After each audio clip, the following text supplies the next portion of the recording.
As you all know, our population has been dwindling, and we think we've figured out why. Hey! We're recording the podcast! Shut up! Good morning to you, wherever you are, because it is a morning of work for March 20th, 2024. My name is Bernie Burns. Sitting right across from me is my own personal opposite, Ashley Burns. How you doing, Ash? No samesies in this house. No samesies. That drop is from one of my all-time favorite sketches online. Not just because I like the sketch, but it's from one of the weirdest YouTube channels ever. It is a YouTube channel called Mr. Iron Potato. Ashley, you might want to look this up while I'm talking about it. Mr. Iron Potato, and if memory serves, they have something like 10,000 subs. They have one video. It's called Samesies. And somebody just mentioned this in the subreddit because of all the stuff we've been talking about. There's a funny story coming up that, not funny. Hilarious story. But anyway, the sketch is about a tribe of cavemen, and the leader of the tribe is talking to them about how they don't have enough people and they're not making enough people. And so they're all going to stop for at least a little while. They're going to stop having same sex because they need opposites to make people, and all the cavemen are super upset about that. It's a really funny sketch, and it's one of my all-time favorite internet sketches. But they made this channel. They made one video, and I think it's got something like 2 million, 3 million views. No, I'm looking at this here. So this is the Mr. Iron Potato YouTube channel. It has 6.45 thousand subscribers. 6,000 subs. And they have this one upload, Samesies, with 3.5 million views. That might be the highest slugging average ever for any YouTube channel, just because they put out one banger and then we're like, nope, gone. And there's 6,500 people just waiting for the next upload. Drop the mic. I want to preface this before we get into this story that we're about to talk about, coming off of the Samesies. I'm going to talk about a depopulation thing. I know we've talked about this a lot lately. I'm fascinated by this topic. I promise I'll get in and out of it really quickly. But a story came up about depopulation, came out of China this week, where they are starting to close maternity wards in China because they're going through what they're calling an obstetric winter, which I think is just fascinating, because here we have this again where another major country is dealing with what is a pending depopulation crisis. It's a fascinating thing to me. So I wanted to bring that up. I know it's not Follow-Up Friday, but yeah, this is something that's come up. Yeah, so this is happening. It's in China. This is an article on Reuters. We'll put it in the link dump, and it's interesting because it says that what's happening here is that a lot of women are preferring to stay single, focus on their careers, because if they were to have children, like marry and have children, they would be expected to take on the traditional caregiver role, and they're choosing to focus on careers and things, which actually mirrors a lot of what's happening elsewhere as well. And we've talked about that previously. And that, it's expensive to raise a kid. It takes a lot of money. It takes a lot of focus, and it completely changes your life. And more women everywhere are prioritizing careers and self. Ashley, let me throw a hypothetical at you here, because we talk a lot about, when we discuss this with people, the common explanation for it is, well, people at birth ages, people who normally be having kids, are now dealing with like housing's out of control, prices are out of control, everything. It basically boils down to a financial issue is the common thing that I've heard as an explanation, okay? And we have the ability to put polls like on Spotify, right? We do. So I'd be curious to like pose this to the audience too. But let me ask you this hypothetical first, Ashley. May I? Okay, go ahead. Mm-hmm. Okay. What if we were to have a threesome? No, wait. Sorry. Wrong hypothetical. Hold on, let me go back to my... That sounds like a three-body problem. Listen, we should talk about that too. Okay. Here it is, my hypothetical. Like, in today's like out of control cost of living, if you were to give someone an amount of money that would solve a lot of their problems, and it's going to be different for everybody. Let me just throw a random number out there, like $150,000. That's a lot of money. Would anywhere on your list of things to do, if you got that amount of money, be, I'm now going to start a family, I'm going to have a kid? Like, is anyone really thinking about that? Or is it something else that's going on? Well, I'm probably not taking it to the bank going, all right, it's kid time. What I'm going to think about taking that to the bank is I can pay off student loans, or I can make a dent in my mortgage, or I can afford to actually make a down payment on a house now. You get security. It's securing your life. I feel like now where we're at is that having kids is a step past security. So once you've got security, then you feel like this is something that you can explore, but it's not a priority until that time. So we'll just put this on Spotify on the fly here. It might change by the time we put it out. The question will be, if nothing else was a factor, if nothing else financial was a factor, would you have a kid? Would that be on your listing, dude? Kind of curious. Yeah, we'll do that. So we'll put it on Spotify. It's anecdotal, see what people have to say. But I personally have never run into somebody who is saving up to have a kid. Met a lot of people who are saving up for this goal or that goal, get a house, get a car, or something like that. But I've never really met anybody who said, I'm just saving up because I want to start a family. So curious what people have to say. Yeah, absolutely. About that. Well, to take things in a slightly lighter direction. You want to talk about three-body problem? Is that it? Yeah? Yeah. Because if you we're making jokes about it. If you are interested in that kind of thing, I don't want to talk about it too much here, but there are Three-Body Problem, which is about to come out on Netflix. Yeah, tomorrow, actually. Yeah, it's by the Game of Thrones guys. Yes. It's not. They're adapting it, so it's based off a finished series. You'll be happy to hear that if you're following this and you heard their names and went ooh, because that's I've heard a lot of really mixed reviews. Some saying this is amazing. Some saying I have no idea what's going on. This is the weirdest thing, and it completely misses the mark. But I have there's a feeling of trepidation knowing that D.B. Weiss and David Benioff are attached, that they're adapting it, mostly based off the sour feeling from the last couple seasons of Game of Thrones where things felt like they really went off the rails. But I have to say that the show's early seasons, when it was really strong, when it was doing absolutely great things, they were adapting material.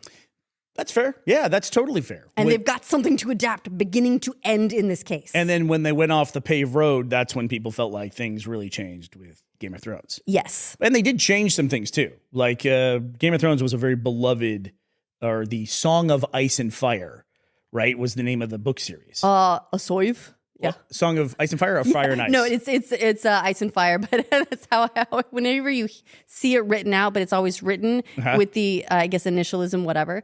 I always just read it as Asoif. Yeah. Do you read Asoif? Do you read Akotar? Somebody abbreviated our podcast just recently, and I hadn't seen that before. Like they called it TMS, the Morning Somewhere Podcast. And I thought that's a really strange way to see it written that way. It is. Yeah. I guess I was associated more with just MS. And then I saw another one where somebody abbreviated MSP, Morning Somewhere Podcast. All of them sound strange to me, every time I see an acronym for the first time, I have the same reaction I had to seeing ours, which was, it's not at that level yet. It's like, we haven't earned an acronym yet. Yet. Nothing. Every time I see an acronym for something for the first time, that's always my first thing. Okay, well, how about this then? AFL. Australian Rules Football. Oh, yeah, Australian. Well, there's one right there. Why isn't it called ARFL? ARFL. It's ARFL. It might be something like Australian Football League, something like that, but it's Australian Rules Football. And the reason I bring that one up specifically is there is something really ridiculous happening with AFL right now. You mean besides AFL itself, which is a perfectly ridiculous sport? Yes. So AFL is in the process of putting together a 19th team based in Tasmania, the home famously of Burnie, Tasmania. Would by any chance the team be called the Tasmanian Burnies? So the idea is that they're the, you're never going to believe this, the Tasmanian Devils. That totally original. Make sense, wow. Right? Creative. They're running into a little problem, and that is that Warner Brothers has had... fuck off. Are you serious? Yeah, they've had it trademarked since the 80s. Oh, come on, man. And so even though... Come on. I know. Even though there's been an under 18s team that's been playing as Tasmanian Devils, which is appropriate because it's an animal from that region. You don't need precedent. It's a species of animal from their country. How do you trademark the name of an animal? But regardless, apparently they're having to now negotiate with Warner Brothers to be able to use the name Tasmanian devils. Why would they have to negotiate? It's a sport. I guess probably for Trademark? merchandise. Probably. Yeah, probably merchandise. because it's like you throw it on a T-shirt, bam, now it's some sort of good that falls under the trademark for Warner Brothers. It's kind of ridiculous, but I mean, we ran into that before, where you wouldn't think that the Rooster Teeth trademark brand would interfere with anything else, but it was because specifically of putting a rooster on clothing that became a problem. And I think it's okay to talk about this because it's 15 years ago. There was a protest raised by Le Coq Sportif. Remember that brand? I do. Yeah, and they felt like it was infringing on their trademark of putting roosters on clothing. But it wasn't like it was a native species to their country. That is bizarre. So an American company, at what point do you just go, look, you're an American company. This is our country, our animal in our country, named after our country. Fuck off. Oi, fuck off. Do Tasmanians have the same accent as everybody else in Australia? Not that everyone has the same accent. I mean, I would say ish, like it's still recognizable as an Australian accent. I'm sure there are some specifics to it, but I don't know that I actually spoke to a lot of Tasmanians when I was living there. Oddly enough, Tasmanian devils are endangered, right? Interesting. There were because of housing costs. There were a small number that were actually just a few years ago reintroduced to mainland Australia, where they've been extinct for like 3,000 years. And they're putting cats on notice. Why? Because cats go out and kill the Tasmanian devils? No, the cats are in danger. No shit. Because Tasmanian devils are famously ferocious for their size. They're the size of like terriers, but basically they're where they have been sent in or reintroduced. The idea is that they're actually going to drive the cats out. The cats are going to have to hunt at like odd times of the day because the Tasmanian devils, which are what's a night creature? Like a weasel? Nocturnal? Nocturnal. Yeah. Because the Tasmanian devils are nocturnal, the cats are going to have to clear out in the night. Good luck. Cats are nocturnal as well. Not anymore. Yeah, it's like one of the last things we have to do around here at night is let mush in the house, and it's something we always forget to do. He's great though. We have a GPS collar on him so that we can keep an eye on him, and also we trained him. This was like an accidental training too. We can turn a sound on. And the idea is if they get lost, you can try and like locate them by the sound. But we turn it on and he knows that it's time to come in the house. It's great. Can I just say, occasionally you will buy a product. You don't think twice when you buy it. You're like, this could serve this function in the house. And then it becomes absolutely critical and like one of the like punches way above its weight in terms. I would say a cornerstone of our lifestyle. This GPS collar on this cat is, can we say the name? Is it okay? Sure. Tractive is the name of the brand. Tractive. We use this thing every single day. It was like a $50 collar that we got for him. It's got a subscription fee because everything in the world today has a subscription fee on it. But man, this thing has been, if you've got a pet, and it's a pet that goes outside, or a dog that, if you have dogs like I had growing up, where if they see daylight, they just fucking bolt, get one of these collars. It's great. It'll be harder on a thing like that ladder scenario because we do have to charge it every day and a half. So I know day and a half because sometimes you forget it and you think you'll be okay and then you're not. Anyway, it's weirdly, it is one of the most important little purchases we've ever made in our life. I love little things like that. There's a Buy It for Life forum. And I just always peruse that on a Reddit. I don't participate. I'm a lurker. And every now and then someone will get like, what's the cheapest thing you've bought off of Amazon that is your Buy It for Life product? And I'm always like, I got to see this, It's those little gems. I love the little gems. And that's been one for us. What's your favorite Buy It for Life product? Man, I can't think of that off the top of my head. I'm really happy about the coffee maker that we bought. Because it came highly recommended in the European market. It's a Mocha Master, and I bought it because we could buy replacement parts for it, and it shows up, Ashley, it shows up all the time in that Buy It for Life forum. So I'm really happy about that. I love our coffee. And sometimes the Buy It for Life stuff is more expensive at the front end, and it pays off over time if you use the thing. But this was a case of something that was like, we just bought it because we thought we could use it and we'll try to see. And we use it every single day. It's the Sam Vimes economic boots theory. Have you What's heard of that? No. The idea being that you can buy a $10 pair of boots, or you can buy a $50 pair of boots.